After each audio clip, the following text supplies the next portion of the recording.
तो hello friends. तो आज का हमारा टॉपिक है should have plus V third, ought to have plus V third तथा must have plus V third का प्रयोग।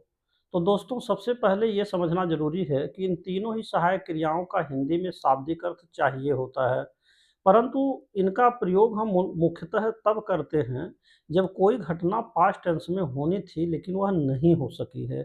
इसी कॉन्सेप्ट से हम इनका प्रयोग करते हैं। तो आइए अब इनको हम बारी बारी से समझने का प्रयास करते हैं। तो सबसे पहले नंबर एक आता है should have plus V third का प्रयोग। दोस्तों, इनका प्रयोग हम तब करेंगे जैसे कोई काम हमें करना चाहिए था लेकिन वह नहीं हो सका है, तो उस उद्देश्य से हम इसका प्रयोग करेंगे। और यह भी ध्यान देना है जिसमें चाहिए शब्द जरूर आ जाए। उदाहरण नंबर एक आता है कि जैसे अगर ये कहना हो कि तुम्हें स्टेशन चला जाना चाहिए था, ऐसी स्थितियों में हो जाएगा you should have gone to the station. उदाहरण नंबर दो आता है अगर ये कहना हो कि तुम्हें पढ़ना चाहिए था, तो ऐसी स्थितियों में इसका अंग्रेजी अनुवाद हो जाएगा यू शुड हैव रीड। दोस्तों, अब दूसरी बात आती है कि आर्ट टू और प्लस हैव प्लस वर्ब की थर्ड फॉर्म का प्रयोग। तो इसका भी अर्थ हिंदी में निकालने पर चाहिए ही होता है, लेकिन यहाँ यह ध्यान देना है कि इनका प्रयोग हम तब करते हैं जब कोई पास्ट टेंस की नैतिक कर्तव्य हों और उनको हम ना पूरा कर सके हों।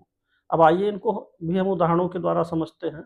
अब जैसे उदाहरण नंबर एक आता है अगर ये कहना हो कि हमें गरीबों की मदद कर देनी चाहिए थी, तो ऐसे स्थितियों में हम यह कह सकते हैं we are to help the poor.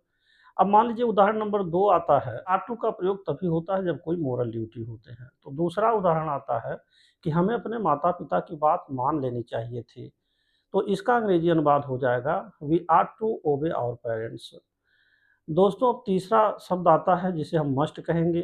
तो जैसा कि मस्ट का प्रयोग आप पिछले वीडियोज में पढ़ चुके हैं, तब होता है जब चाहिए के साथ अवश्य जरूर शब्द आए हों। अब आइए इनके भी कुछ उदाहरणों को हम समझते हैं। अब जैसे अगर ये कहना हो कि तुम्हें मेरी मदद अवश्य करनी चाहिए थी।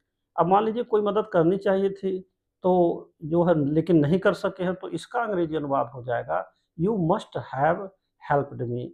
इसी प्रकार दूसरा उदाहरण आता है कि तुम्हें मेरे घर अवश्य आना चाहिए था, तो इसका भी अंग्रेजी अनुवाद हो जाएगा you must have come to my home. तो दोस्तों, इन तीनों उदाहरणों में आपने देखा एक चीज़ कॉमन है कि कोई ऐसी घटना है जो पास्ट टेंस में होनी थी लेकिन वह नहीं हो सकी है। तो ऐसी स्थितियों में हम इन तीनों सहायक क्रियाओं का और इनके मीनिंग और अर्थ के अनुसार प्रयोग करते हैं। And thanks for watching this video.